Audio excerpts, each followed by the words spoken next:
Hello, good evening. Happy Sunday, everybody. Welcome to the Bobby Moore stand. It's the Sunday after, the day before. Got a lot to talk about. A lot happened yesterday.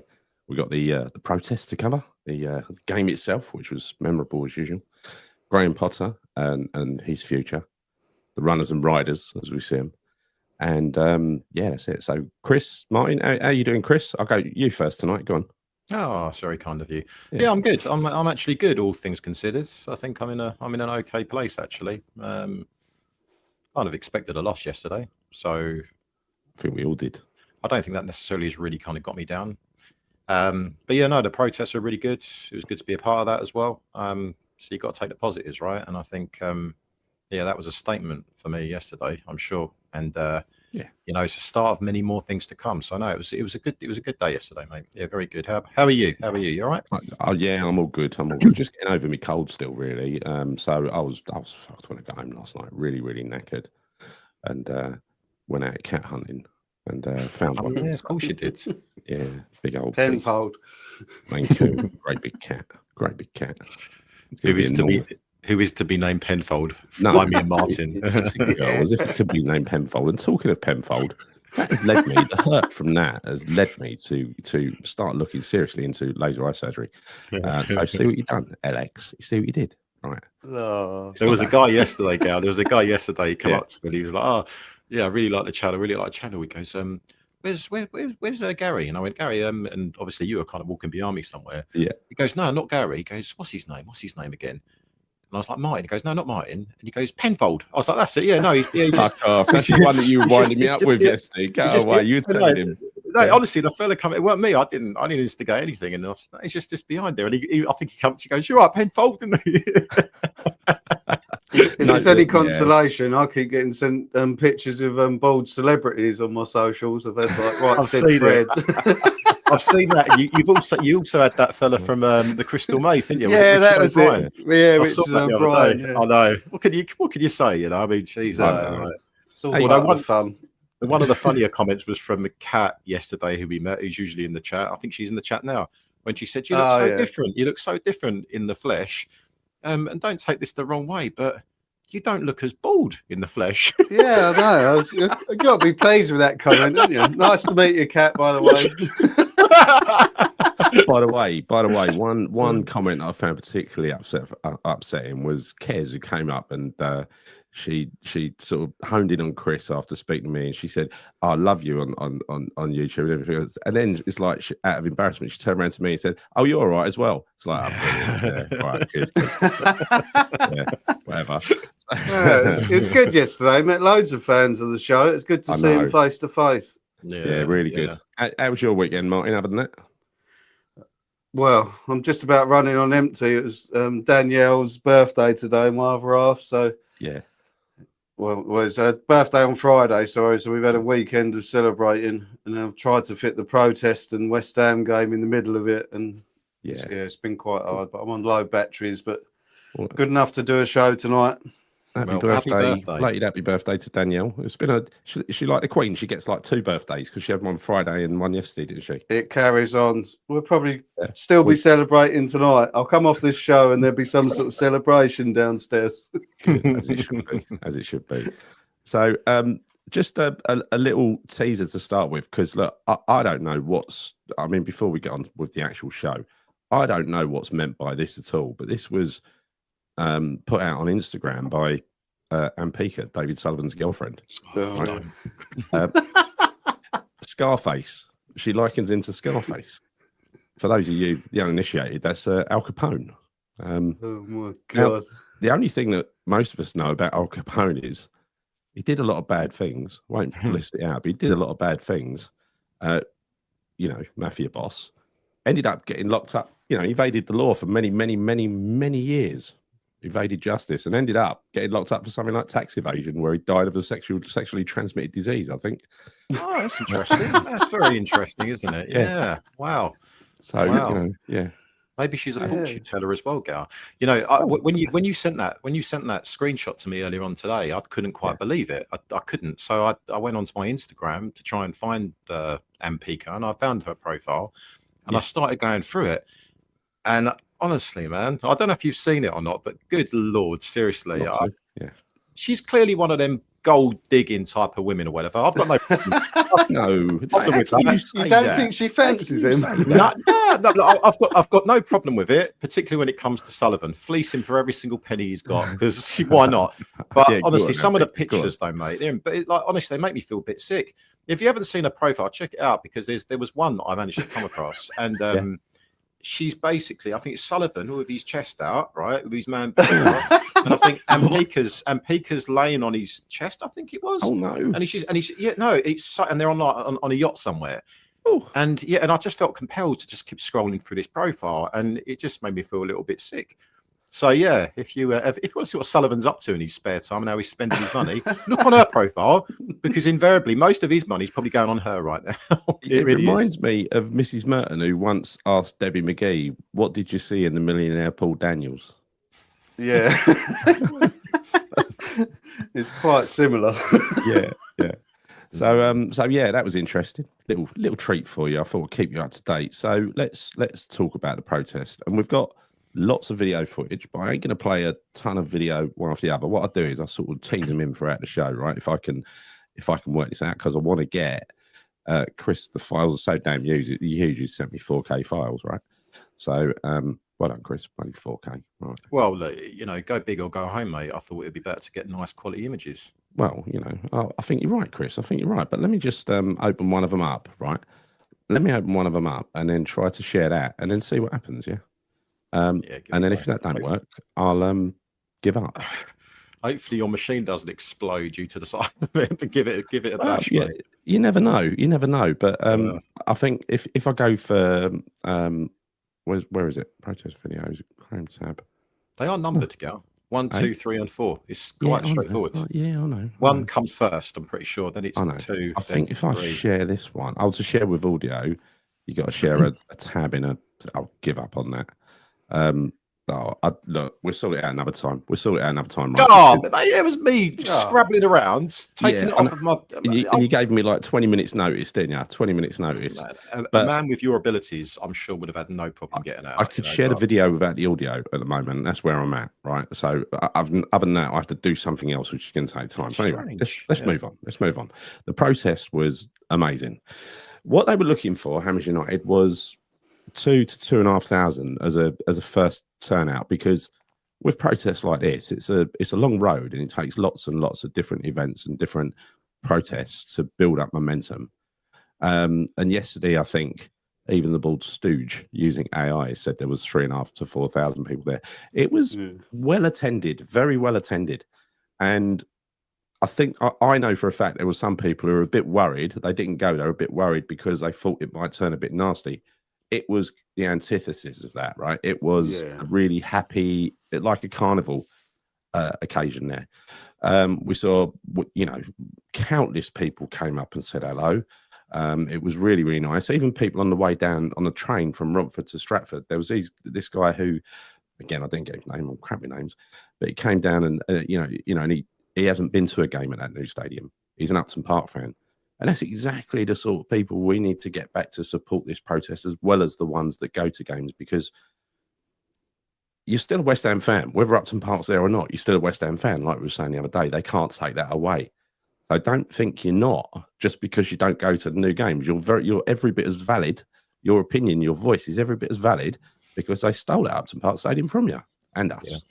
So that was brilliant. Bill Gardner was the epitome of what it takes, what some people will give to get to an event like that.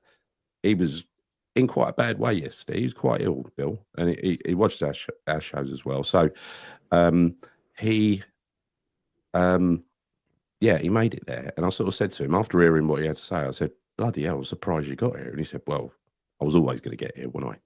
He said, this is what matters. And if everybody had that level of commitment, determination to get there, I think as it goes on, as it builds momentum, this is going to turn into something quite special. It was a special start. Then we just need to make sure that from this point on, we observe everyone. There's going to be a little bit of inconvenience, like with the Brentford game.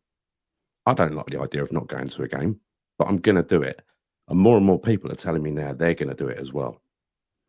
I showed you the attendances, the average attendances the other day, the actual attendances, and you will have noticed from that, if you watched, that the Brentford game is usually 20,000 people short anyway. So that gives you 35. Sorry, how many is that? 60,000. So it gives you 40,000 as a starting point. Now, if we manage to trim another 10 to 15, maybe 20,000 off of that, then we're in a really good place.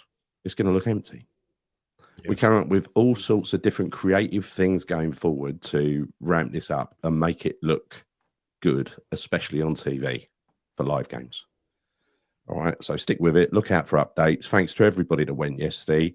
And yeah, memorable day. Anything else you got to say? Let's go Martyn first of all.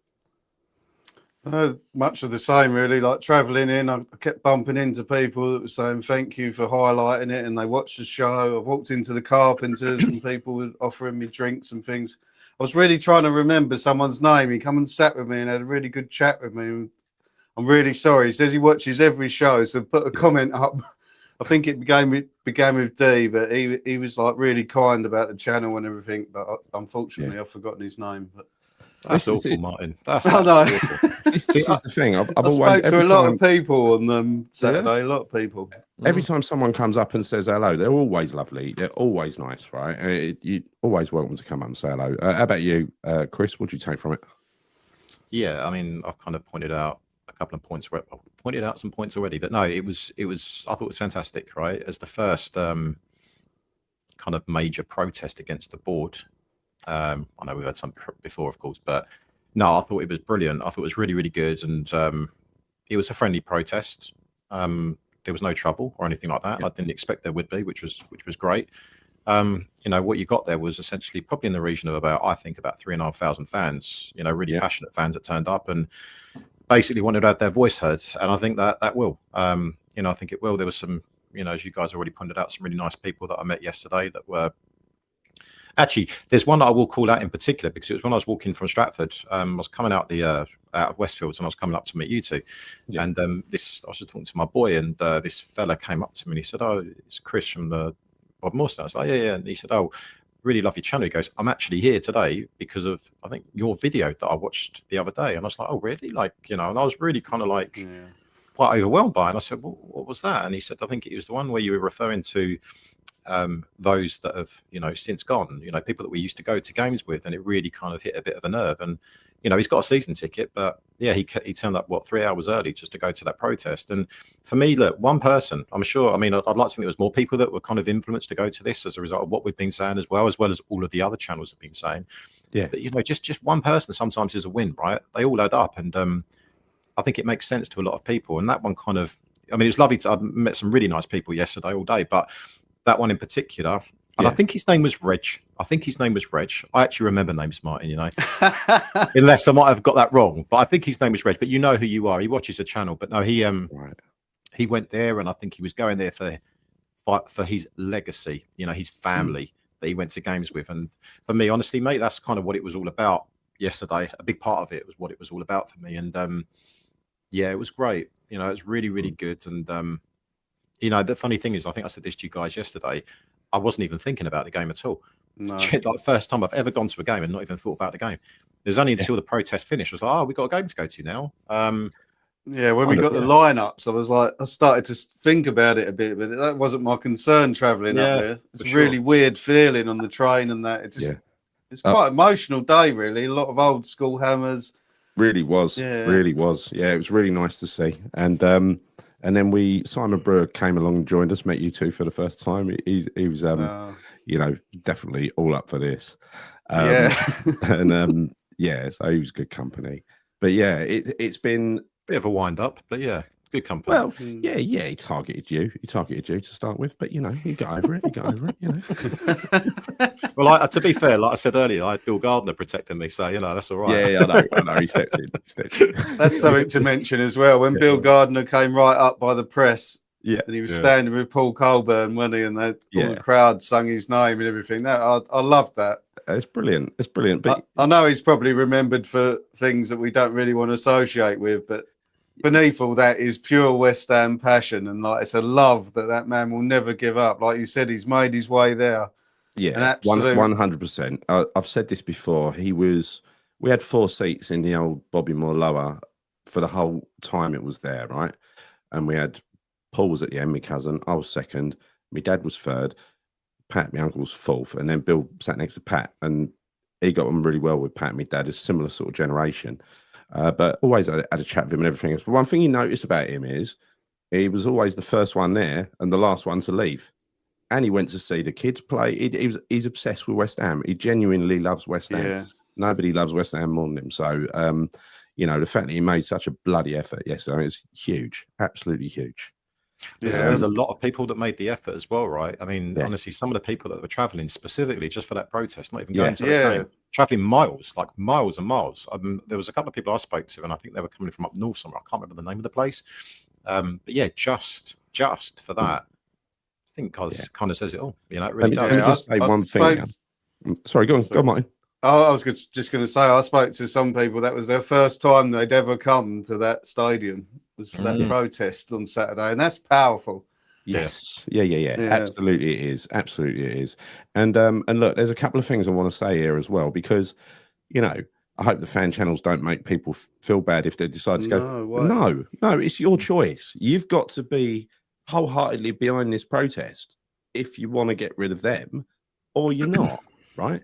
Your choice, personal choice, right? Hey, look, and it doesn't mean you support them either, right? It doesn't mean you support the board, even if you go to a game. Like, I get it. It's a tough gig to try and, right? Yeah, it's a tough one to try and not go to these games. Yeah, and but, some people as well don't believe that they'll ever go. Well, let me give you a good reason in a minute as to how seriously they're taking this when we get to talk about the managerial situation, right? Just because Amos Chat didn't go to protest. Now, well, look, just let's not get personal. Again, a lot of I don't talk to my brother. He runs the channel I used to be on. He was at the thing yesterday. I was at the thing yesterday. We didn't get together and talk, but we were at the event because there is a common goal here from all West Ham fans, and that is to get rid of these owners. Yeah. So, I don't want to, honestly, I don't want to see any West Ham channels digging out other West Ham channels, or fans digging out other fans. This is where we've got to all coexist and fucking support each other, whether there's certain people you get on with or not, right? It's a common objective for the common good of West Ham United. That's it. That crest behind you, Gary, says West Ham United, and that's what we've been missing, that last word. It's not West Ham London. We need to start getting together and getting our club back. Yes. That's what this is all about for me. 15 years, they've proven how crap they are. They've proven that they will just repeat mistakes ad nauseum. They're currently doing it when we start. So a great example with the management situation. Let's quickly talk about the game. But before we do, on the way to the ground, we found another beer garden at the front of the ground. Chris. Oh, wow. Delighted. The purple one. Frozen? You remember it? I'm not frozen. I'm just it's just shocked. It's daily resolve you're showing, Chris. No, come on, like it's these little things actually that do wind me up, because as soon as we walked over to, what was it? It would have been J. Was it around about K? Was it around about K? Entrance K, somewhere around there. I can't remember. Yeah. So for anyone that hasn't been to the London Stadium recently, or did go to the London Stadium yesterday, and was around that particular entrance of the grounds, you would have noticed that there was music blaring out from a DJ. It's like a fucking carnival there, isn't it? It's like drown us out. Oh man, like you turn up there and massive like music blaring out, some crap music, and then you got like the dirty old chicken places and stuff like that. Really expensive food, by the way, and I'll come on to the bit in a minute. 15 quid for a cheeseburger. It looked delicious. Disgraceful. Honestly, you could have that in 2 bites. So got fleeced on that one. But you look at the floor, and there is claret carpet. Like they've put newly installed claret carpet on the floor by the bar area and by these these food kind of concessions as well. Yeah. And we looked at it and we're like, wait a minute, that's the same carpet that they've got on the outside of the pitch at West Ham, And it suddenly occurred to us, didn't it, that is, and I think we were joking about it initially, but that is offcuts taken from inside the ground, put outside the ground on the fucking floor. You could see. I think some of it's been on the ground because it looked a bit weathered. Some of it wasn't quite the same colour. My mum used to go to a carpet shop, though. right? My mum loved the market, loved the shop, right? She always out of market. She used to go into a carpet shop and ask if they had any remnants, like offcuts. Yeah, and that's exactly what that was, wasn't it? It was remnants. Created a whole new beer garden just for Chris because he mentioned it the other night. It's disgraceful, mate. It's absolutely disgraceful. I don't put it. Yeah. We don't need that stupid off-cut carpet outside. Seriously. Yeah. I mean, maybe this is what they think is addressing our match day experience. You know, maybe that. Oh, we got claret carpet outside. Oh, lovely. You know, brilliant. You know, it's off-cut from inside the stadium, outside here. Fantastic. Yeah. Thank you very much. You know what? That's made my day. That's made my match day experience so much better. It's brilliant. But yeah, then you go and see that, and then you walk into the stadium and you've got that big ass frigging beer garden that has no place in any football stadium whatsoever. I filmed it, right? I actually had my gimbal out and I was filming it. I was going to put it on TikTok, but then I realized I've got a minute to basically talk for a minute and I couldn't get it all in there because it took probably about a minute for me to get from one end of the beer garden to the other. I was walking through. I was like, yeah, I'll get some of this footage in. And I mean, look, some people seem to be enjoying themselves in there, but it's just not for me. It's not. I suppose if it's there and you want to have a drink, then you use it, I guess. It's the weirdest thing. I thought it was all plastic shrubs and that, but they seem to be getting bigger. They're either adding more or it's the weirdest thing as you walk into your seat. There's all these plants next to you. It's like they're doing their bit in the environment. They're doing their bit for the environment, Martyn. That's what they're doing. But yeah, I just can't buy into that. It just really winds me up, that beer garden, Gary. I mean, honestly, every time we pass that bloody thing, I just fucking shit. Well, don't get me wrong. I love a beer garden, but that is not your traditional East End beer garden, is it? Oh yeah. Someone said to me today, "What's wrong with a beer garden?" I said, "There's nothing wrong with a beer garden in a pub, not in a football, not inside the football stadium. Like you don't have a beer garden inside the football stadium that's that big." There was no way, by the way, that Brady or Sullivan were going to get caught up in that. So they came in a regular car to throw off the protesters. Well, no, they couldn't have got past us. We would have seen. Literally, is all that came past while we were there was 3 coaches. I think we accidentally cheered the Palace coach to start with. We did. Right? We did. Dark smoke windows and stuff like that. You can't fucking see. And then a big coach come along with West Ham United on the front of it, and obviously they got a massive. You know, I was thinking about it afterwards, and I must admit, I was thinking, I wonder what the Crystal Palace players were thinking. They think, you know, these West Ham fans, they're lovely, aren't they? Yeah. You know, cheering us on. I mean, you could. I think we were, though, weren't we? Yeah. A quick mention, because there's been a lot said about Gio. Now, Gio, some of you know, if you watch Amateur Chats, loads of issues, right? Loads of issues at home that he's had to deal with. Like I said, do not judge anyone for not going to protest, because I'm sure somewhere along the way during this long campaign that's going to be running, because that's what it'll take, right? He'll be there. Fact is, you know, like we said earlier, we cannot use going to a protest or not going to a protest to dig someone out. That is counterproductive. We need everybody singing from the same fucking hymn sheet. The minute they divide us again, which they've been doing for years, the minute it all turns sour. Hey, look, I actually watched his video earlier on, and I mean, if you wants them out, he wants them out. Yeah, he absolutely does. But I watched it earlier on, and I think at the end of the day, he's got a personal situation which I won't share on here, but he shared on his video. Yes, and you know, I do have a lot of sympathy for him. And at the end of the day, look, family comes first before everything.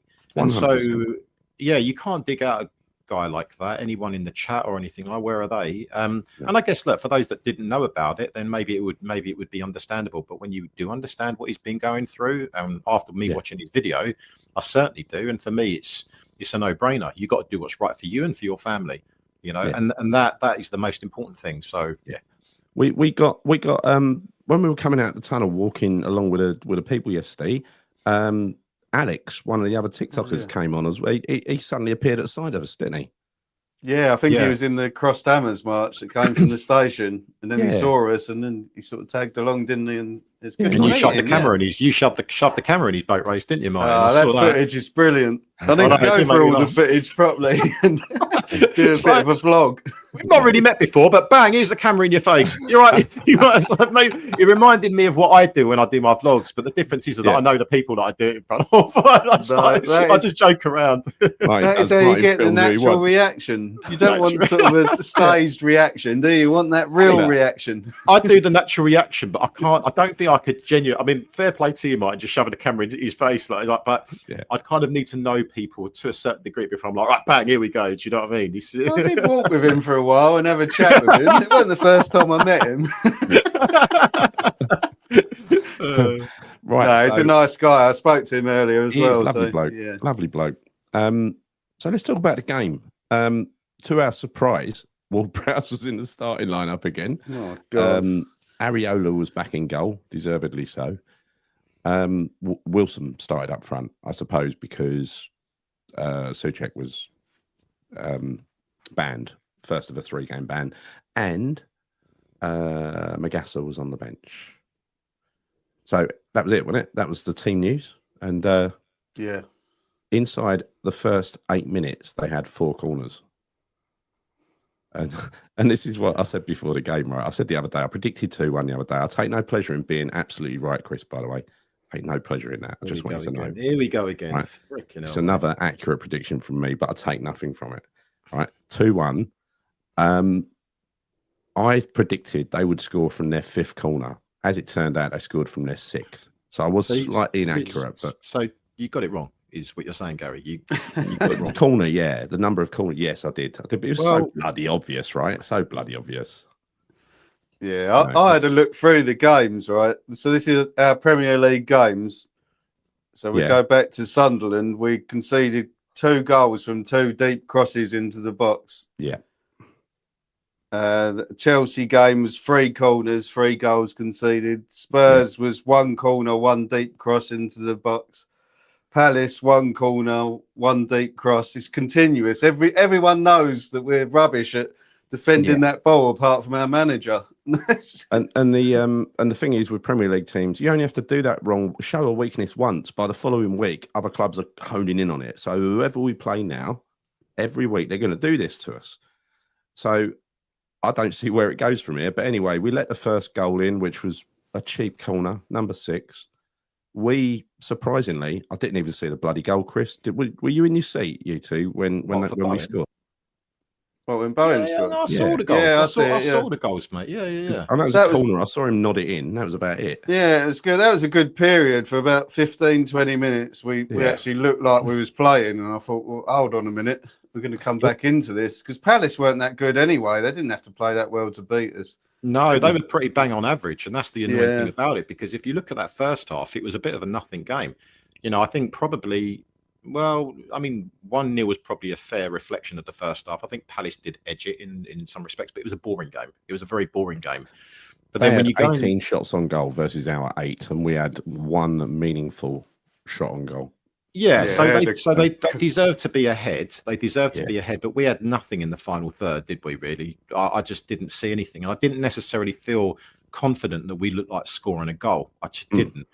But then I think, certainly in the second half, we seemed to have a little bit more about us. We did come out the traps a little bit more. And I think, as you rightly pointed out, Martyn, I think we had about a 15, 20-minute spell where actually I thought I quite fancy us here.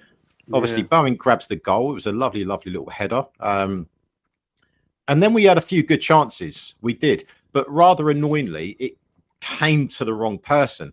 I think Kyle Walker-Peters had 2 headers at the far post.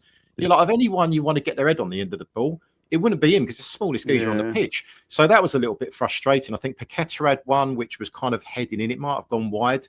Crystal Palace player knocked it off. And, at that point, I think it would be, it'd be a fair reflection to say we were the team on the ascendancy at that point. And then I was quite impressed. I was quite impressed with that little period. I really was, from both sides. And I thought Fernandes was popping up in places where you didn't expect him to pop up and winning the ball and kind of setting the moves off. I love Diouf. He's just getting better with every game, and we're playing crap, but Diouf, he's getting better every game. Yeah, I'm just calling him out for one thing though. I can fault him for one thing only though, and that was for one of his corners that he took. Right, the first corner that he took. Oh, I mean, bearing in mind, low.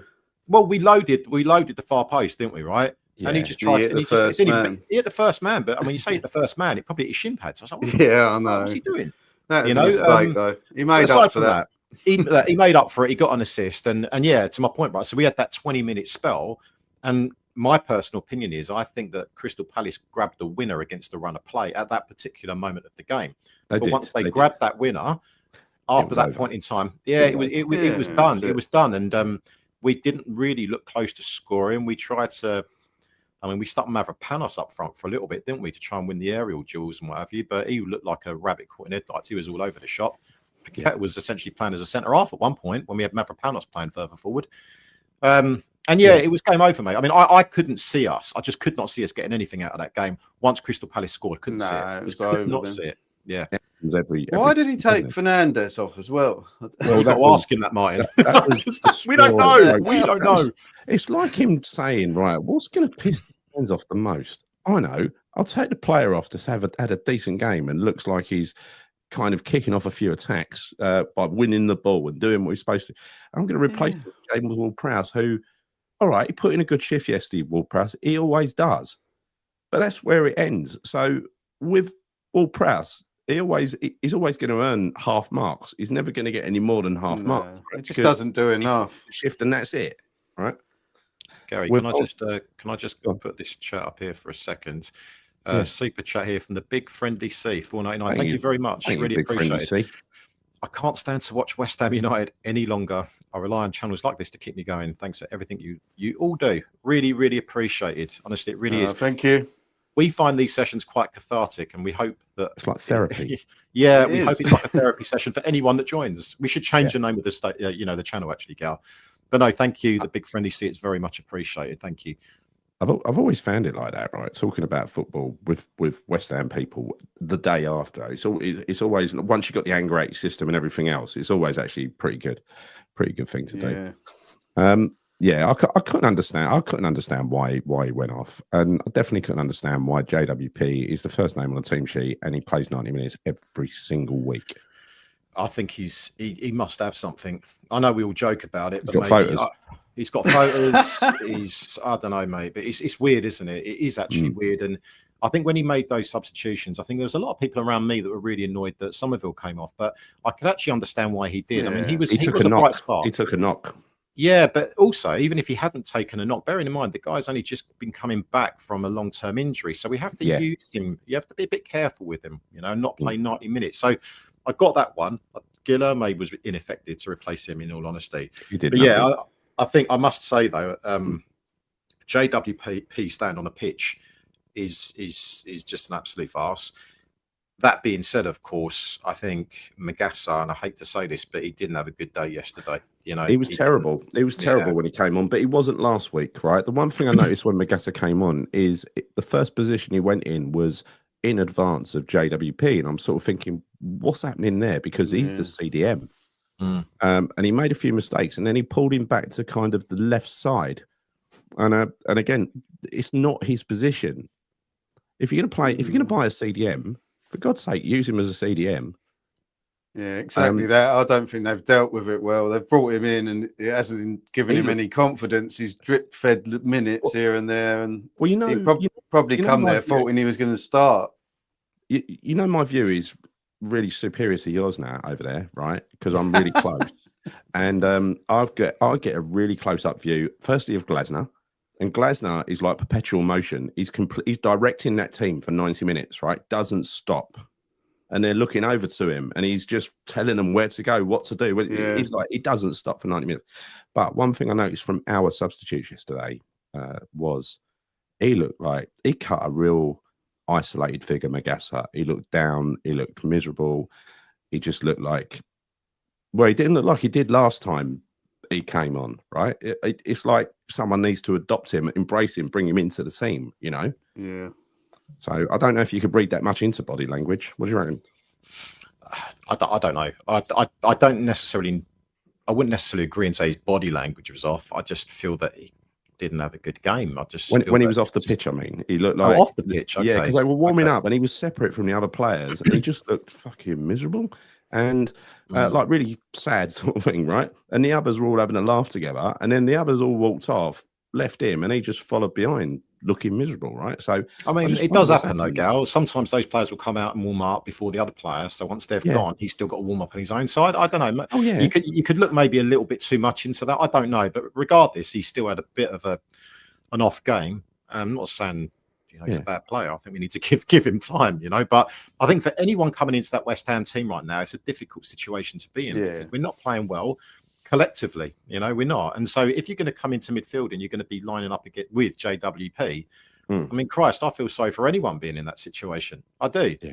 And actually, in fairness to James Ward-Prowse, he didn't have the worst game yesterday. It's probably one of his better games that he's had. He done pretty well. But you know where he used to play for Southampton, where he ended up playing. It was on the right-hand side of midfield, sort of an attacking role. He was never a defensive player, and he ended that game yesterday playing on the right-hand side of midfield. And he looked pretty comfortable there, to be honest. But in that position, he's a backup, right?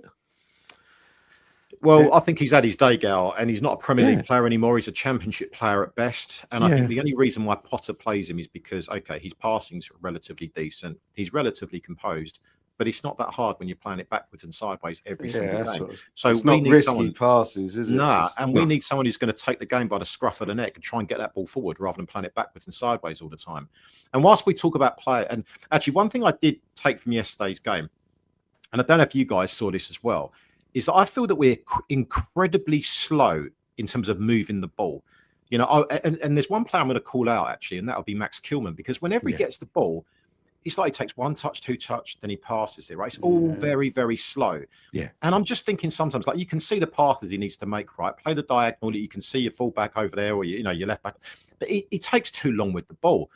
And most teams that I watch, and I watch their defense, right? Sometimes I'm watching what they're doing. And I'm a bit weird like this. I'm watching the shape of the team, as opposed to watching the ball sometimes. Yes. And they're so much more disciplined. They move the ball quicker when they've got the ball, like opposing defenses. But we know we're so slow. And as soon as we're so slow and we're holding that ball so long, it invites the pressure on. And suddenly you find that our midfielders start dropping back, our attackers start dropping back. And before you know it, you've got pretty much all of our players inside our own half. It happens way too much. We need to start thinking about getting that ball and moving it quicker and faster and forward. But it's always backwards and sideways. And I think Kilman, his passing, his distribution has been pretty woeful this season. It really has. The game, not like yesterday in particular, but the game before that, horrendous. Our best defender right now, I can't believe I'm even saying this. Yes. Dinos Mavropanos. Yeah, mate, it is. And can you believe it? Well, how good is Dinos? You're an independent voice. Go on. Go on. I can't. He's improved. I think he's confident now because he's around people that are not as good as him. It's obvious he's a better. Magnificent. Yeah, he's magnificent. Yeah. Big statue of the man. Was it him that the second goal come from though? No. He actually headed it out, and then KWP got in his way. I must admit, you've been a bit kinder, Gal. Been a bit kind on your boy, you've been a little bit kind there. It was a bit of a naff header. Right? And then their boy, what was it? Who scored it? Tariq Mitchell. I mean, that was a bit of a swinger, wasn't it? Great finish, man. Great finish. But Mavropanos a little bit cold for that. Yeah. But no, he is. I think he is our best centre back. But look, I mean, it's slim pickings, isn't it? Really, you've got either Kilman. What do you reckon he's worth now? Probably 25-30 million. No, about 14.9 million, I'd say, Gal. But, he ain't going anywhere. He's not going to go anywhere because we need him. We need him. And that's the situation that we find ourselves in right now. Players that we didn't really think that we wanted coming into this season now have become, well, probably only one or two. I always wanted him. I never gave up on Dinos. Right, do you know what? Stop.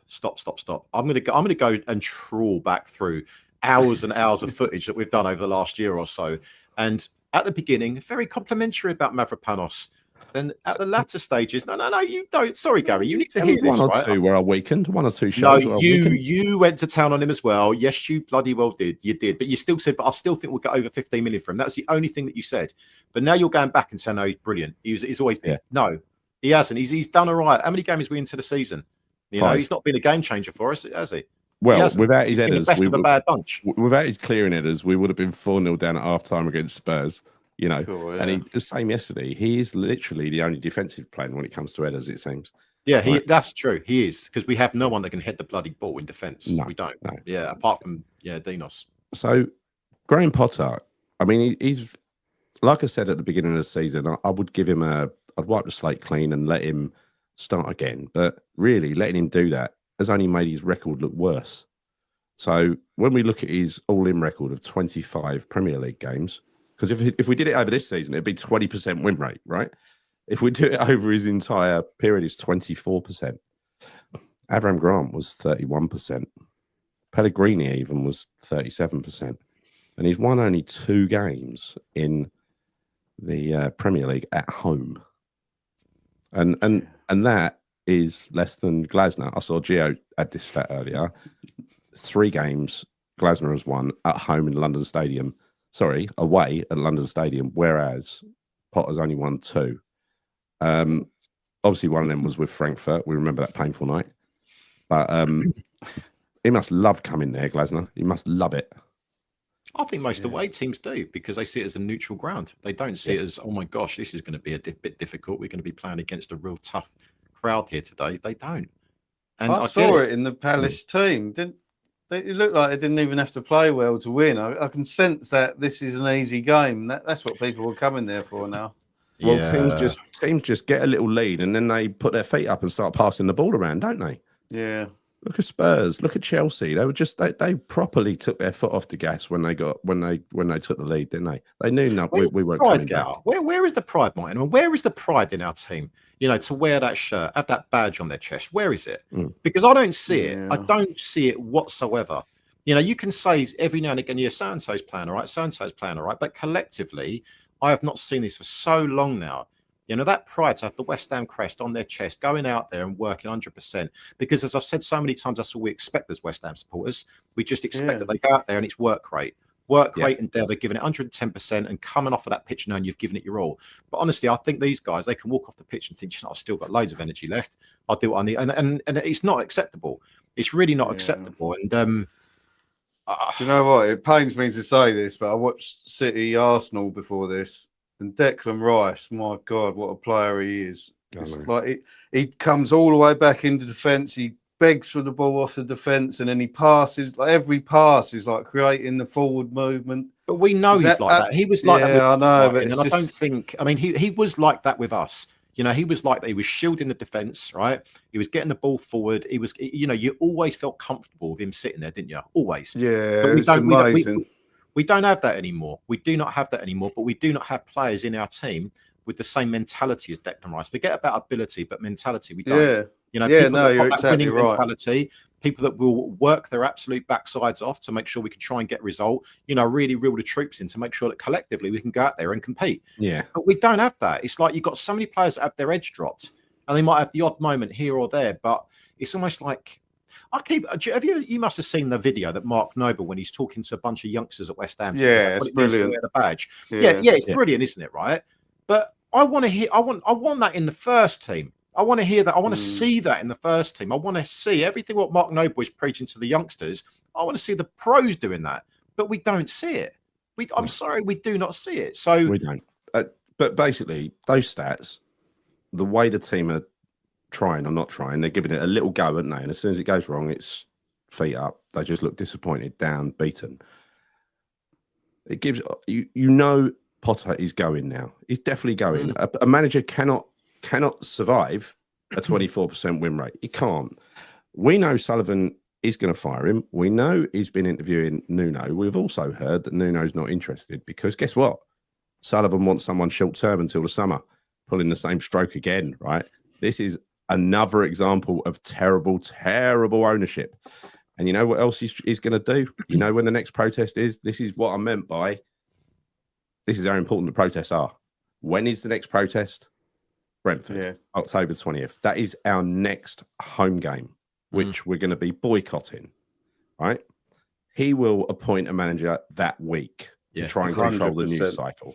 Yeah, 100% agree. I was thinking about this. And when you look at the next 2 games coming up, obviously Everton away, Arsenal away, that is going to be tough for any new manager coming in. You know, you talk about new manager bounce. The Brentford game would be the ideal game to get a new manager in, right? If you look at it objectively, I mean, I think he needs to get him in now. Forget that. You know, the hard work needs to begin now. And we'd be willing to accept defeats as long as the team are going out there working hard for the manager and trying to put into practice what the manager is trying to implement. But I think you're right. I think he's doing exactly like it's all about timing. So All he's about just timing. sacrificing 2 games. Sacrificing 2 games willfully. Now we've got 2 weeks when you could bring a manager in, get him used to some of the players and prepare properly for Everton. But he's just going to, like he did with Sunderland, give him Potter players at the last minute. He's going to sacrifice yet another game and then yet another game. And then the manager's going to turn up cold for the one after that. Yeah. What a great idea. The guy's got no idea about sport. He thinks he's a big sports fan and everything else, but he pays no attention to the detail. None at all. He doesn't. And he'll 100% do that because a new manager will stop people boycotting that game because they think, oh, we can't start without It's exactly going to going the to be why he game. does it. That's his mentality behind it. It's going to happen, isn't it? Mm-hmm. And this Potter gets a result. I don't see how, but no. But even look, honestly, I think he's done. I think regardless of whether he gets a and look, he ain't going to get a result out of Arsenal. It's not going to happen. Come on, they're just no. But Everton's a point is possible at Everton. You know, with a 2-week break behind you. And we would have said the same ahead of Arsenal last year, right? I'm not saying it's going to happen again. Lightning don't strike twice, does it? Can he go head to ball? Apparently not. Yeah. I mean, this cracks me up. I see these Premier League teams. It's a new fashionable word now. Instead of substitutes, they say, "Oh, we're bringing the finishers on to finish the game." I look at it and I think we're struggling to get a first 11. It's like we're thinking, who's going to play up front? There's no way we've got finishers on the bench. There's nothing to change the game. Honestly, we got next to nothing on the bench, have we? I mean, when you look at what we've literally got a first 11, and when one of those gets injured, you end up playing backup players who wouldn't make it to the first 11 to start. I mean, Wilson weren't supposed to start. No. There he is starting a game. Everyone that came on, I mean, Fulkrug came on, did nothing really. I mean, apart from nearly knocked the keeper out, he did nothing. It was, that was his last act, wasn't it?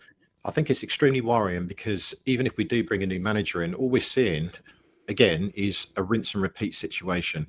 Because every single manager that we've had post Moyes, we haven't wanted, right? We tried to get behind them. We started this season, Gal, and we were trying to, we wanted to start the season positively because we want to go into it thinking, you know what, we want to enjoy ourselves, right? Positivity breeds positivity, all that stuff. I was saying it, you were saying it, we're all saying it.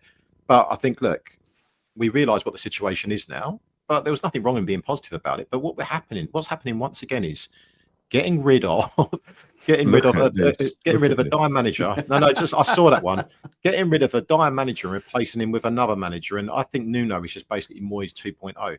And that's what bothers me because it's like we're reverting back to the type of football that we were playing, totally. under David Moyes. Totally. So there's no progression, there's no strategy here in terms of trying to grow the team or progress the team whatsoever. This is, again, like sticking a Band-Aid over the current situation, trying to keep us up in the Premier League. And then we go again, the same shit again and again and again.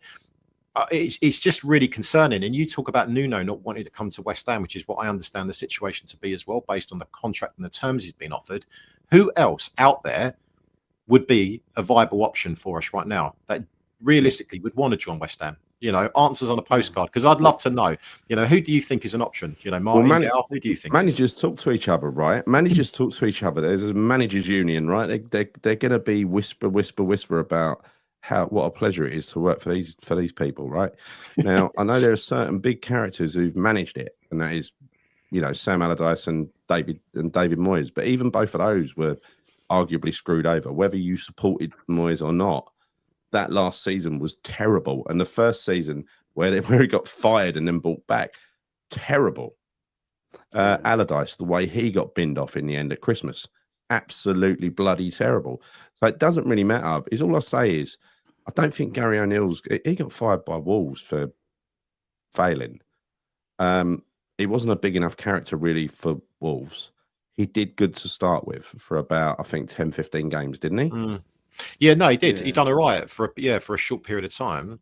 Look, he cannot be a consideration. I don't care if his will sort out his client. He can't be a consideration. I think there'll be an absolute uproar if we appoint him. Makes no sense to me. Nuno on the other... What do you think about Bilic, Martyn? I loved the last season at Bowling was amazing, wasn't it?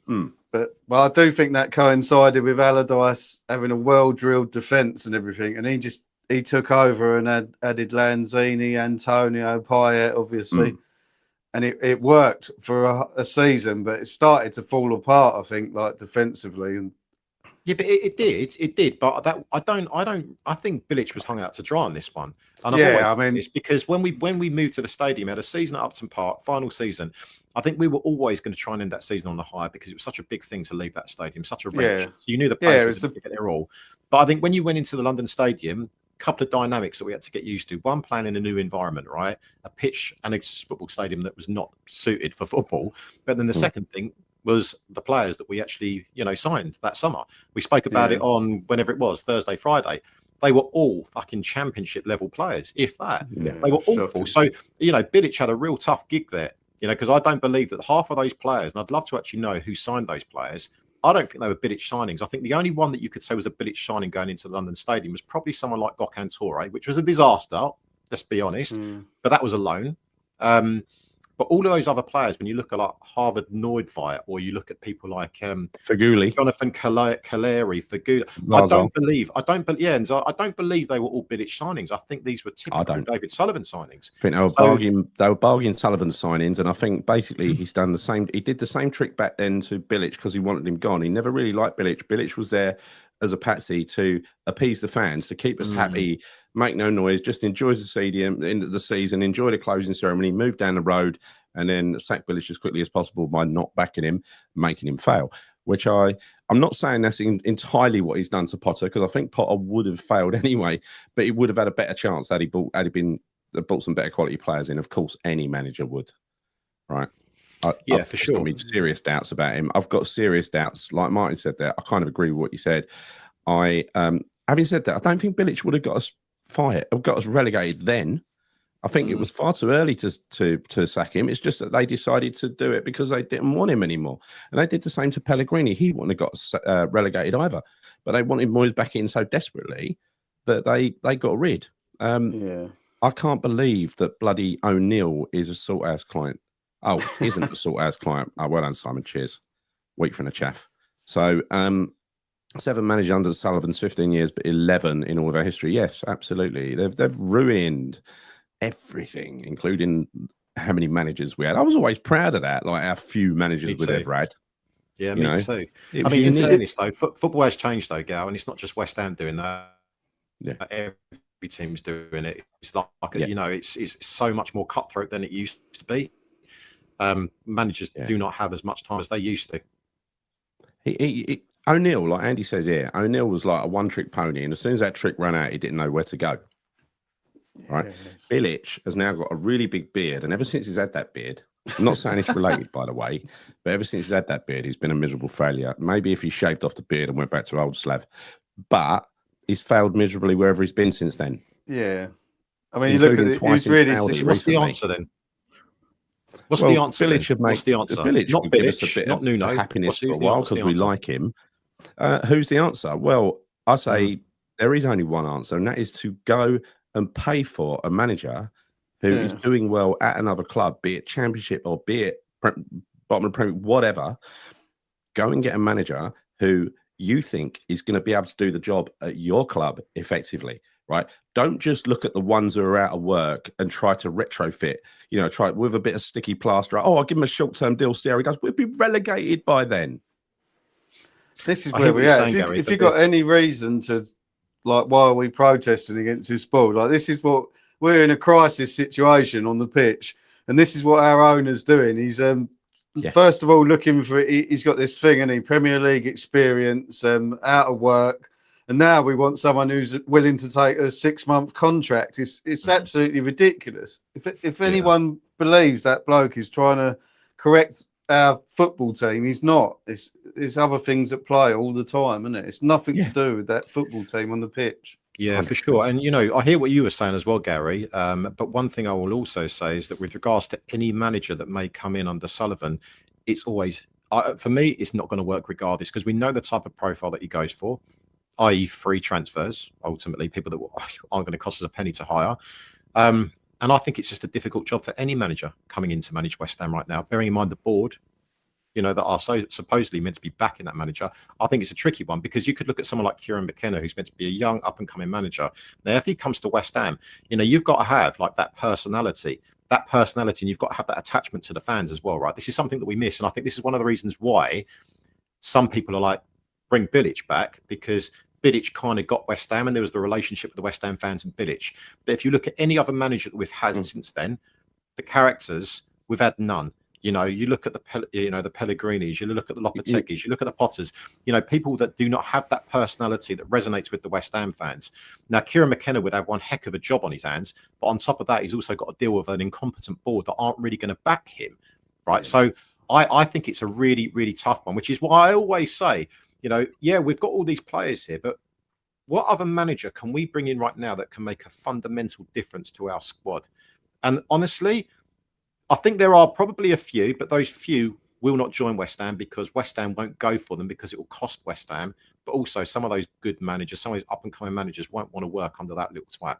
Yes, that's the way I see it. So we're totally hamstrung. We are totally hamstrung with this. Back to your question. What would you do? What would I do?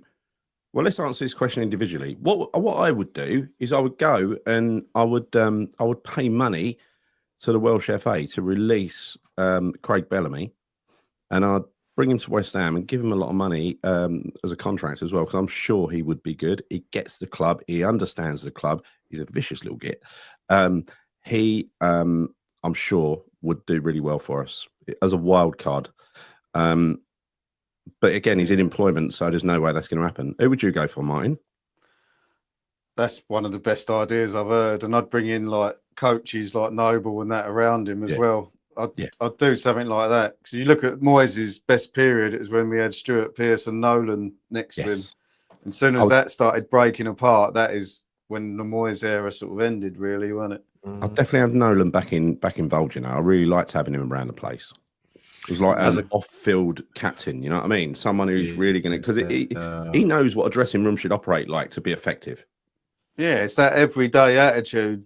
It's not just on the game, is it? It's every day in training, having people like that who know West Ham and know what it's about. Yeah, but I think. What about you, Chris? Who would your magic bullet be? Honestly, I don't know, Gary, and that's the truth. I don't know. I like the idea of bringing people in that understand West Ham, and people that West Ham know of as well. I like the likes of Nolan and stuff, but clearly Nolan's not a manager. You want him as a coach, right? You want him in the background to support. Oh yeah, definitely. I know you were saying that, Bellamy. I know you were saying that. I don't know about Craig Bellamy. I know he's doing a good job for Wales, but I don't know if that's the type of person. I just don't know, and that's the honest truth. I don't know, because if you look, I know obviously there are a lot of good managers out there. But people saying like Javi and all this kind of stuff. Like, I think you've got to be realistic. Yeah, exactly. You've got to be realistic with this stuff. So if you do look at the available options right now, it's real slim pickings, mate. So, you can talk about silver bullets and this, that, and the other, but I'm just trying to be realistic here. I just can't. It's going to be people like Nuno. It's going to be people like Sean Dyche. That's the problem that we've got. It is now.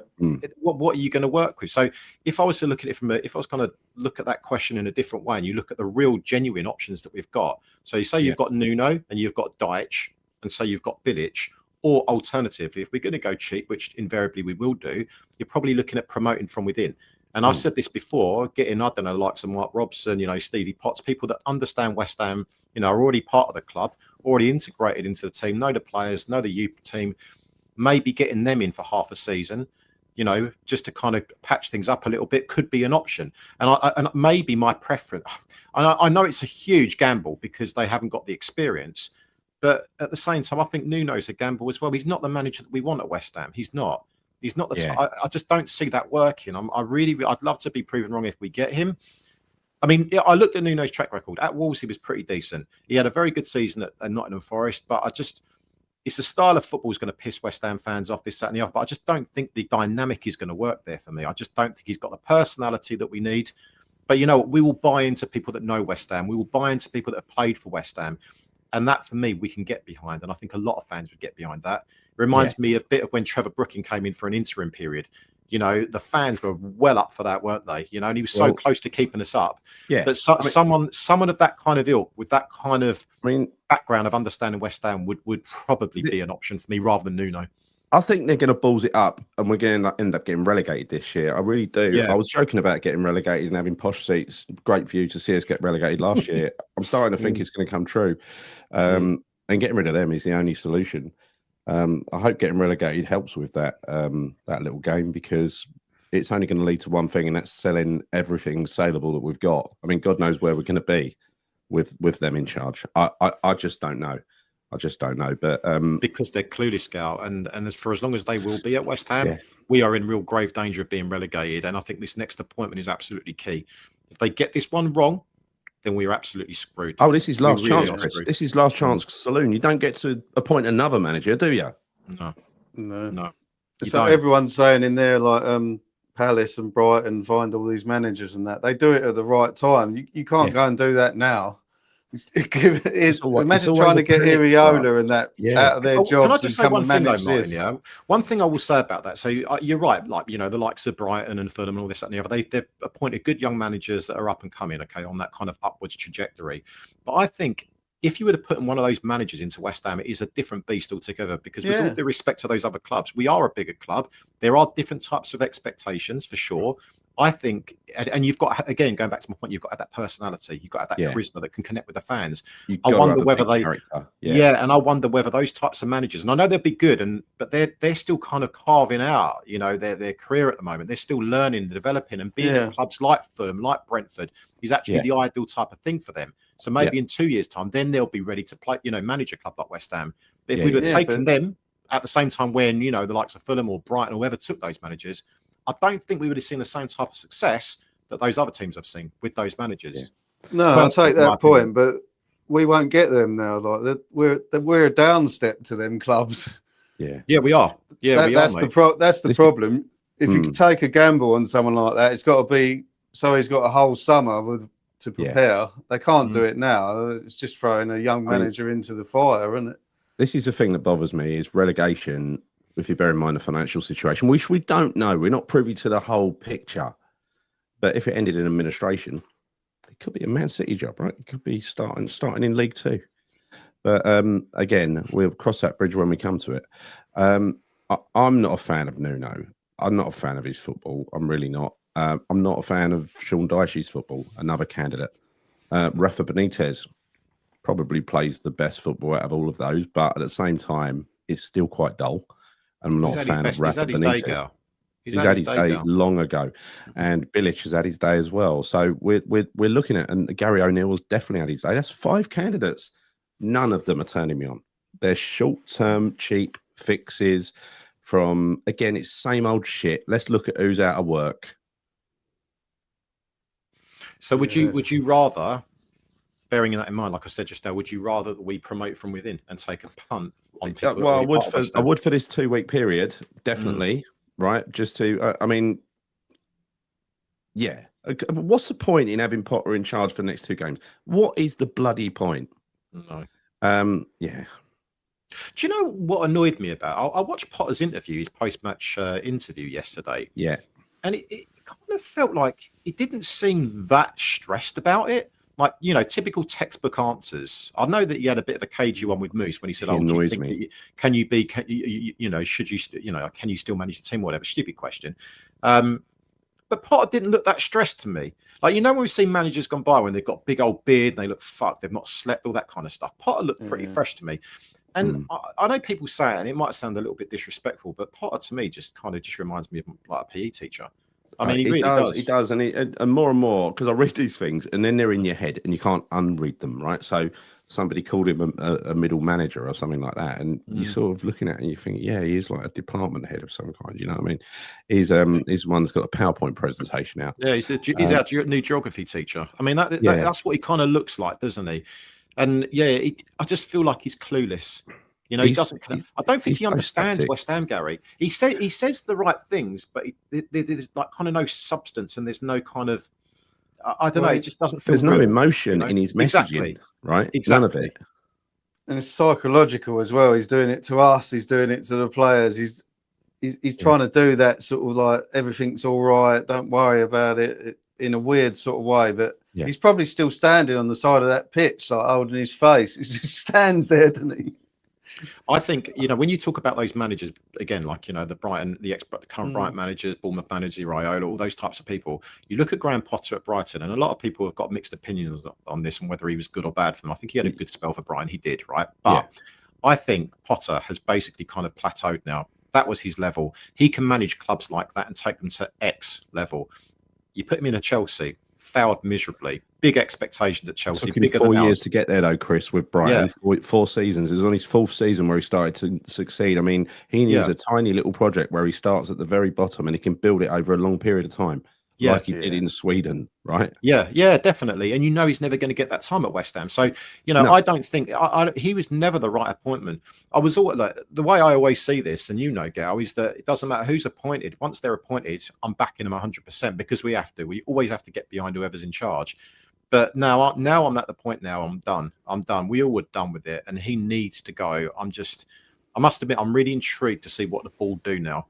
Because whatever thing that the sad state of affairs is, whoever they do appoint, they think that all the attention is going to be directed back to the manager again. Oh look, we've addressed the situation. We've brought in a new manager. Well, wait a minute. You are the reason why we're in this fucking situation in the first place, right? You're exactly the reason for this. And what you're going to do is bring in another manager, very similar to the last 2-3 managers that we've had, to try and do the same job that you asked them to do the last 2-3-4 years, right? Since Moyes has left.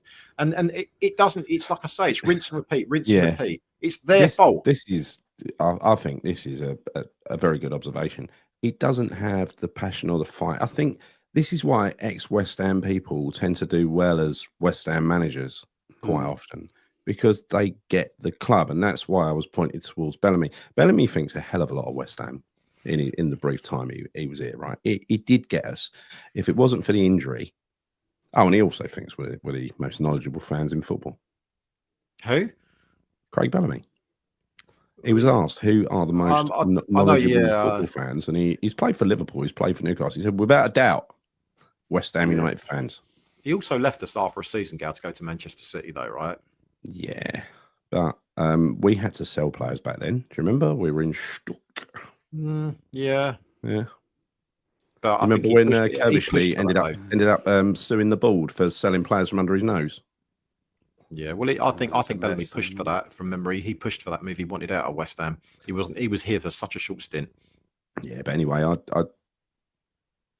like to know more about that. I don't know. It's all gossip, I like listening to him speak. I like listening to him speak. He comes across as very confident. He comes across as quite bright as well. Came across as a brat before he went to West Ham, but I really love watching him at West Ham. Just didn't see enough of him.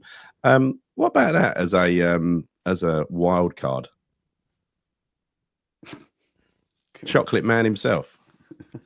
No. Although one thing I will say to he would shag everyone. Is nobody would go unshagged at West Ham, right? He does like a shagger. He does. Yeah. The only thing I'll say about Pardew is he's probably one of the only few people there that we've spoken about today that actually does get the West Ham fans. I think he does. He does. But he's had his day as well. And it was quite spooky the way he got us. The way he fucking hyped us up for those semi-finals. It was all that. It was.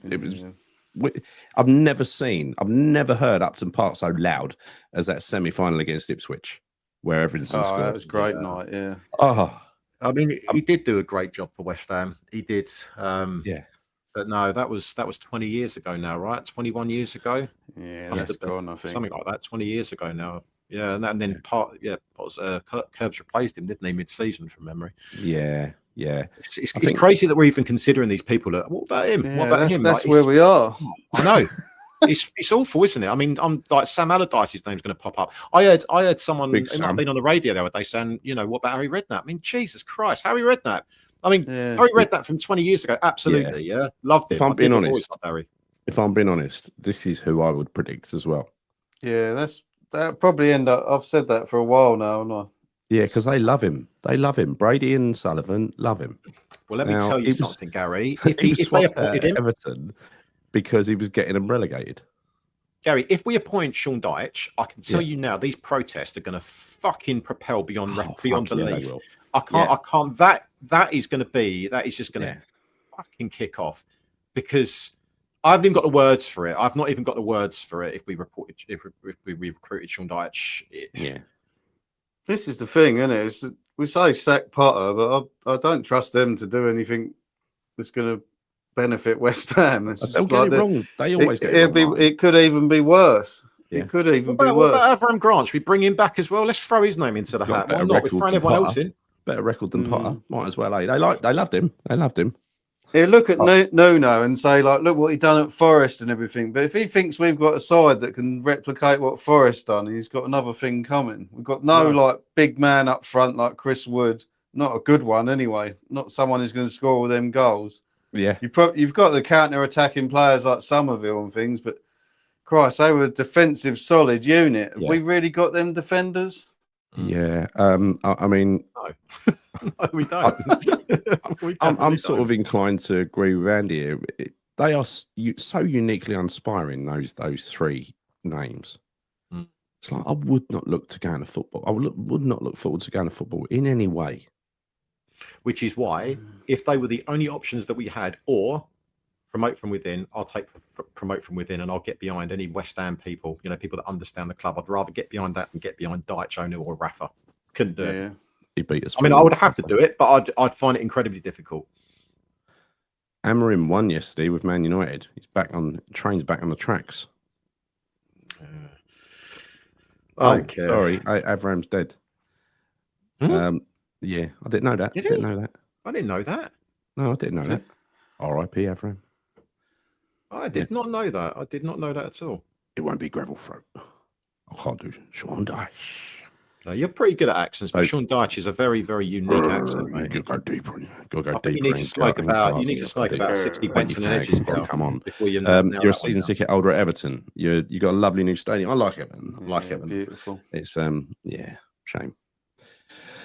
Shame that you've got everything we should have had, like a decent stadium. Avram Grant is not dead. That's awful. Whoever said that. He's not dead. I've just checked this out. I don't know why I'm laughing at that. It's just Fucking LSRB. What are you doing? What are you doing? Putting out false slurs like that about former manager and legend. He's 70 years old. The last stint that he had, I didn't know this, he was managing Zambia back in 2022. Zambia. Big appointment. Yeah, there you go. Dyche got Burnley into Europe about 20 years ago, wasn't it? But that was playing with, he had the Burnley players to play that system, didn't he? Yeah, that's what I'm saying. It's not all about the manager, is it? It's about the players. No. Who's that big man up front to aim crosses at? Who is that? I mean, it's neither of the two that we've got. I mean, it's just not.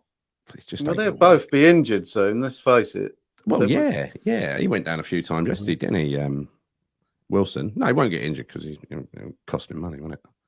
Did I say that out loud? See, if you look at this now, if you look at the situation we were in terms of the squad that we have, and bearing in mind that we can't really bring anyone in until the January transfer window, regardless of who we recruit, to replace Graham Potter, I genuinely think we will know by Christmas time whether or not we're going to be relegated or whether we're going to stay up. Because I think the squad, in my opinion, it's just not strong enough. It's not strong enough to get enough points by Christmas to say, right, okay, we can make some changes, we'll still stay up. I'm worried because if you talk about Callum Wilson, full crew getting injured, which is a real possibility, by the way, maybe even Bowen, if he gets injured, our best player or Paquetá or someone like that, we are well and truly screwed. We are. That's a huge concern. So you talk about the next couple of games, then you talk about the next run of games. We can't pick up points out of these games leading into Christmas. Yeah. We're in real danger. Scott Parker wouldn't come. Scott Parker's already said that he wouldn't come to West Ham. He slagged the fans off as well for having a go at him when he came back playing for Tottenham, even though he looked like I'll always remember it. He scored when we got relegated in Championship. He wanted that move to Spurs and he scored, and then he walked around like a sulky git. And I think that wound a lot of people up. So no, I'm not a lover of Scott Parker anyway, and he's right. There is one though. There is one who it was mentioned earlier in the chat, and I let it go. So whoever did it, thank you. But there is one man we could get, and he owes us big time for breaking our hearts. Lionel Scaloni, the Argentina manager. Go and buy him out of his contract now. What do you reckon? Where is he managing? Argentina. He's still managing Argentina, is he? Yeah. Or is he? No, he ain't. Polar opposite of managing West Ham at the moment.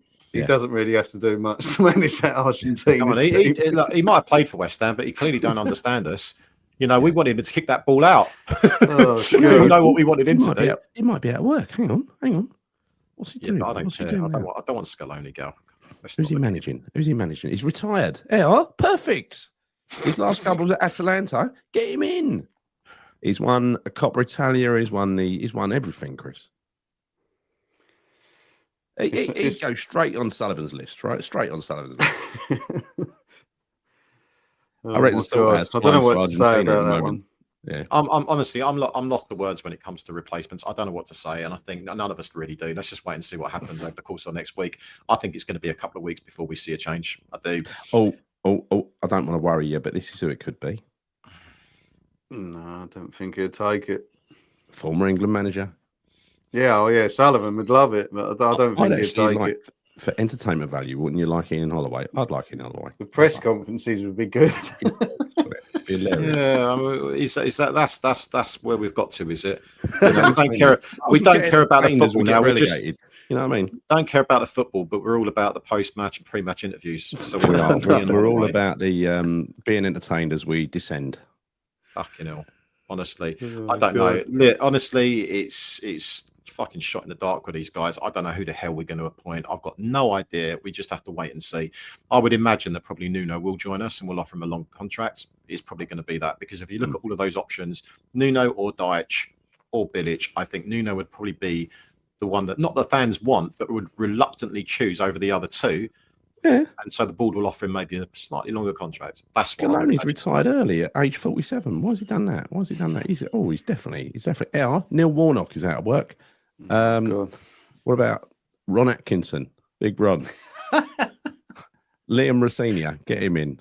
Bielsa, he's mad. Get him in.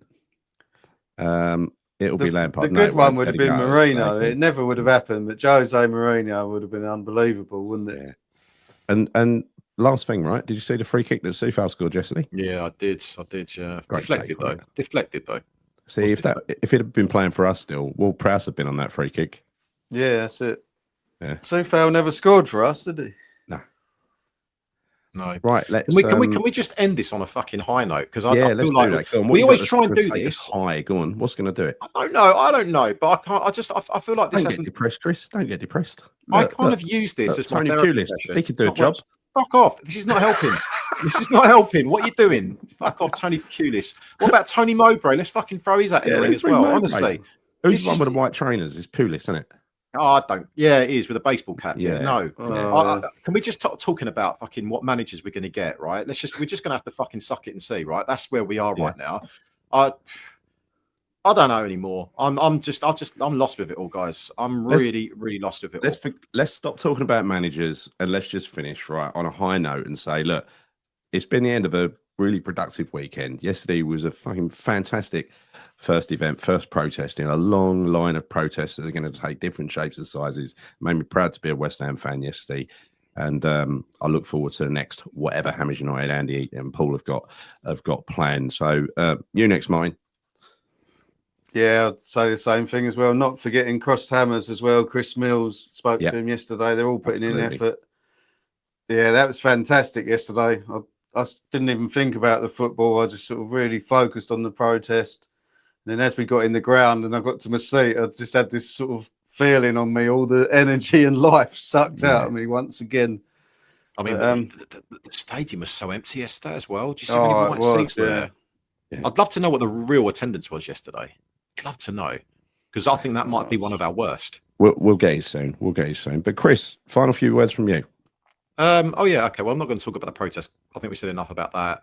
Brilliant. Let's just keep it going, collectively, and let's just try and get more and more people involved in this and back in this movement, right? But I'm just going to go to this question here. Oh, go on, do it again. Yeah, this one right here. It's not a question. Oh, okay, it's a question. What chant do you miss most from the old days? I'm not going to talk about a chant I miss from the old days, but it's a chant I've always liked, and my favourite chant is "I'm for a Bland Bubbles," to the tune of Chitty Chitty Bang Bang. That's always been my favourite chant. Love that. When all the fans get going with that and they just don't stop and it continues, and I love it. It's brilliant. I love that. What about you guys? There was a What's song. Your favourite? There was a song. It started with a packet of sweets and a cheeky little smile, but I'm not going to finish it. All right. Yeah. I love the Christian Daily one when that comes out. I love that. Yeah, that's a good choice. That's a good pick. Is that your favourite? Is that your favourite? It's up there. I like that Chitty Chitty Bang Bang Bubbles because when that's everyone's doing it and everyone's bouncing, that was a good shout. That was. But the Christian Daily one. Yeah. There's loads of good ones.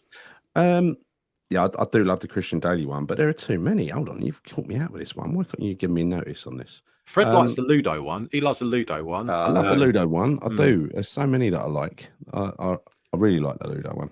I remember that. Alvin Martin's old to him song. in Alvin Prague. Martin used to have a song, didn't he? I quite like Alvin Martin's Alvin old song Martin, back in the yeah, day. he's got no hair. We don't care. Alvin Martin. Yeah. 6 foot 2 eyes are blue. Billy Bonds is after you. La la la la la la la. And Billy Bonds, of course. And Billy, and all the ones around the legends. Who else we got? I used to like the Piet I have song. to get back to you on this. I used to like the Piet song. I'm not going to lie, that was good. Well, that was a trend that we started and everybody copied. Yeah. And that's one of the reasons I like that so much, because we started it and then Spurs copied it and then Arsenal copied it. It's like, no, we they always copy. You remember the Abu thing when Abu, the next week you had Kanu. Yeah, it's just like, oh, fucking hell. Oh, no. Yeah. Everyone wants to be like us. Yeah. Andy said we'll know the real attendance in 5 weeks. Yes. Okay. Right. That'll be interesting. That will okay. So, look, a good weekend, a crap day out of the football. Sully sitting on his hands, waiting to try and disrupt the next protest. What's new? With his top off, with Ampika laying on his lovely little fucking man boob chest. Gonna have me dinner in a minute. Check it out if you haven't checked it out. What's her name? Ampika. I don't know what her surname is. She's on Instagram. Make you feel a bit sick. Have a laugh. Check the profile out. It's enlightening. Yeah. Thank you for all your comments in the chat. And thanks for watching. Thanks, Claire, for doing the modding. Yeah, thanks, Claire. Too many people out, Claire. And we're done. We'll see you soon. Come on your irons.